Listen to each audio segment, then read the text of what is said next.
Dear students, today we will learn about these three equations of motions with constant accelerations and we will try to derive them using the velocity time graph. Okay.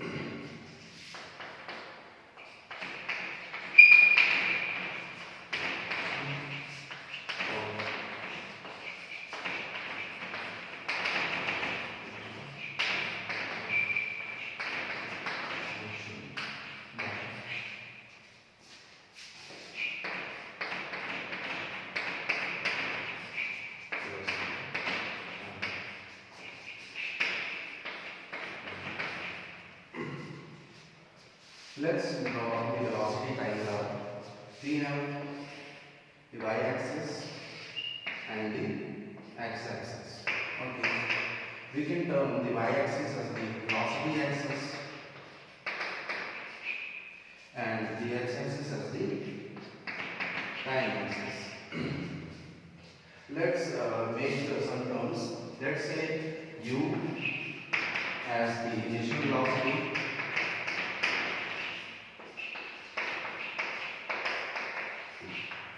v the final velocity, and t equals time.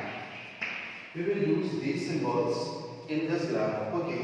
So let's say at time t equals to 0 to t equals to t. Let's say we start a graph from here. So that means at time t equals to 0, we have got some velocities and we will denote it as u, and at the end of the time we can take this velocity as the final velocity as v. Alright, now as we know that acceleration is defined as a change in velocity with respect to time, we know that acceleration is equals to v minus u upon t.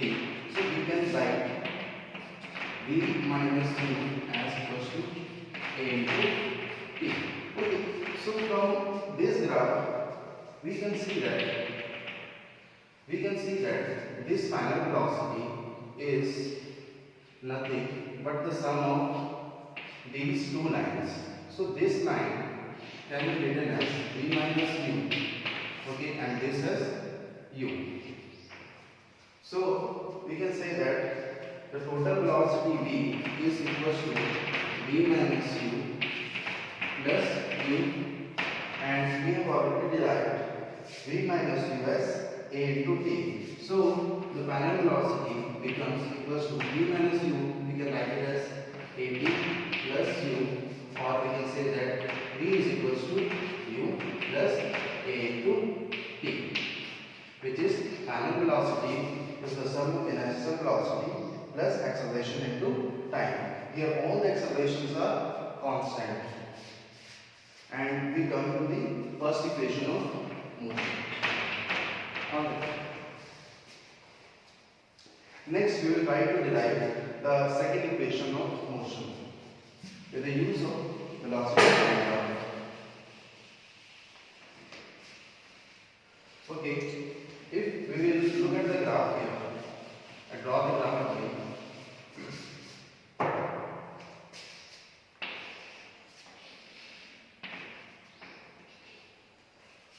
This is the velocity axis, this is the time axis, and let's say the vehicle starts with some initial velocity u, and move up to here.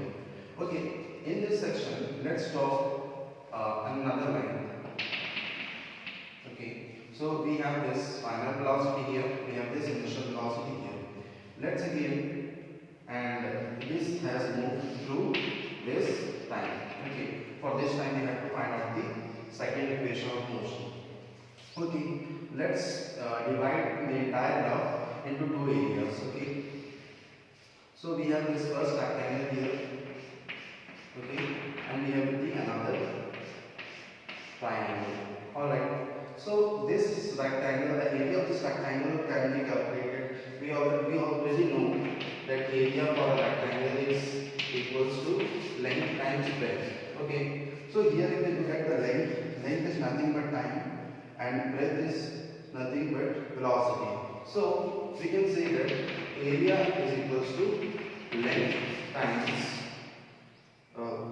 length time. Here length is nothing but time and the breadth is u.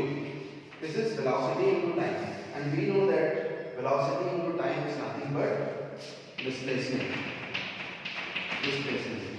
Alright, so in a velocity time graph, from these equations we understand that area here is nothing but displacement. So if we calculate the overall area, we will calculate the total displacement. So we have one triangle over here and one rectangle over here. So let's define this area as nothing but displacement, or I can write as total displacement. Okay, so total displacement will be total area. So the first area is this rectangle. So the area of this rectangle is u into t. U into t plus we have one triangle over here. This triangle is having a base t and height as b minus u. Okay, this height is b minus u and this is u. So b minus u plus u is b. Okay, so b minus u we can write. So the area of the triangle becomes half into base. Base here we have time t into height. Height is what? b minus u.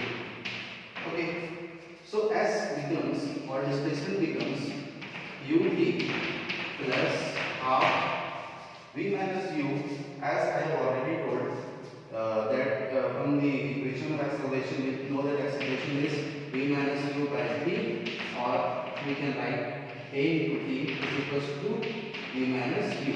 Okay, so v minus u, that is final velocity minus initial velocity, becomes equal to acceleration into time. So it becomes half into v minus u, I can write it as k into t. So from here we come to the second equation of motion, that is displacement equals ut plus half a t square. We have another t also here. A into t is t into t becomes t square. So we have come to the second equation of motion with the use of this velocity time graph. Let's try to derive the third equation of motion.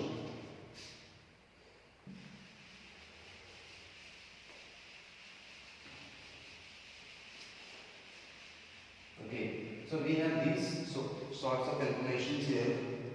The third equation of motion, we know that it is v square minus u square equals to 2as. Okay, here also we are getting s, and s is also is nothing but area in the graph. Area in the graph. Okay, or you can say that area in the velocity time graph. So if I look at the entire graph, we can treat this as a trapezium. Okay, so we have got u here, this total v here. This can behave as a entire trapezium. Alright, so we can write it as the total area or total displacement, because we have previously understood that the area in this graph is nothing but displacement.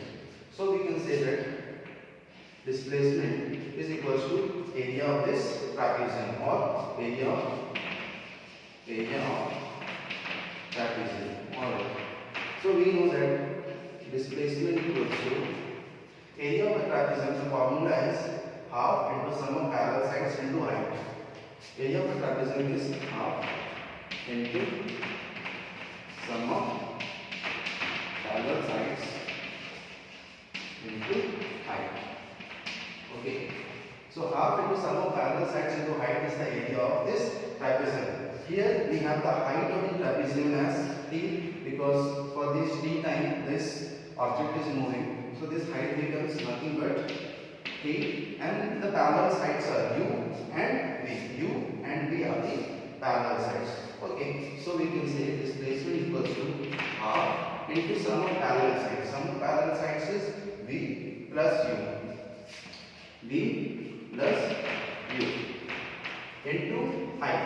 Height is the time for which this object is moving or this vehicle is moving, into t. Okay. Now we have got displacement equals to half into v plus u.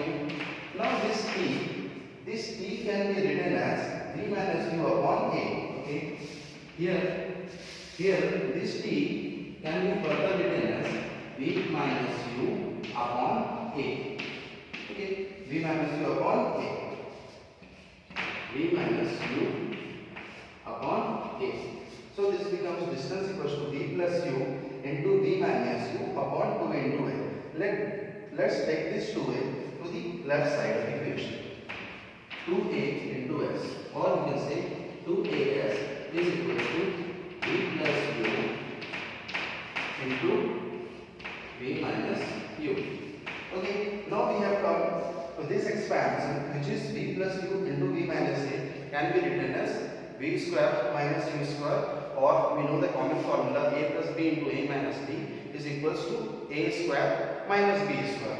So using that formula, we come to the equation 2as is equals to v plus u into v minus u as b square minus u square, and this can be further summarized as v square is equals to u square plus 2as, and this is the third equations for the equations of motions with constant acceleration. Alright, thank you.